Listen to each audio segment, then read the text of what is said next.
খায়রুবিয়ারে চাই আমরা, ধানের শীষ। জি। নাকি দাঁড়িপাল্লা? আঙ্গো খালেদা জিয়া ছাড়া তো আমরা কিছু চিনি না ভাই।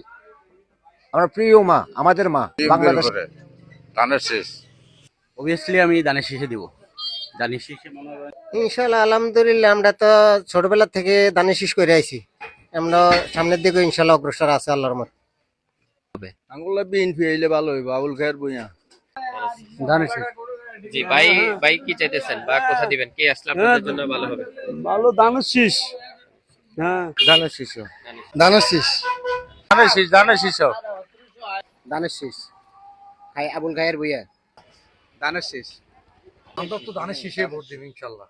আমরা আবুল খায়ের ভূঁইয়াকে জয়যুক্ত করবো ইনশাল্লাহ। ভাই কি মনে করেন? অবশ্যই আবুল খায়ের ভুইয়া হবে ইনশাল্লাহ। ধানের শীষে দেব। ধানের শীষ। ধানের শীষে। ধানের শীষ, ধানের শীষ। আঙ্গু শুধু ধানের শীষ। আপনি কি? আঙ্গু মার্কে ধানের শীষ। আচ্ছা আচ্ছা। শুধু ধানের শীষ। এছাড়া কোনো কথা জি চাচা কো দিবেন? ধানের শীষে। ধানের শীষ। আমার মূল্যবান ভোট আমি ধানের শীষকে দেব, আবুল খায়ের ভূঁইয়াকে দেব। তো ধানের শীষে ভোট দেব। কোথায়? ধানের শীষ। জনমত জনাব আবুল খায়ের ভূঁইয়াকে চাই। আবুল খায়ের ভূঁইয়া হলে ভালো হবে, কারণ সে পুরান এমপি, এখানে সাবেক এমপি ছিল। এই আর কি।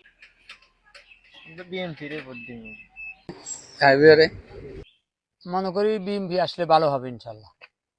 এই আসলে তারেক রহমান নতুন প্রজন্মের লোক, আমরা নতুন প্রজন্ম চাই। আলহামদুলিল্লাহ ধানের শীষ, তারেক রহমান। আপনারা কি মনে করেন একটা নতুন বাংলাদেশ সুন্দর মতন গঠন হোক, তো প্রত্যাশা করেন নাকি? সেক্ষেত্রে আগামীতে কারা রাষ্ট্রে পরিচালনা আসলে ভালো হবে মনে করেন? বিএনপি। বিএনপি দেশের জন্য ভালো হবে।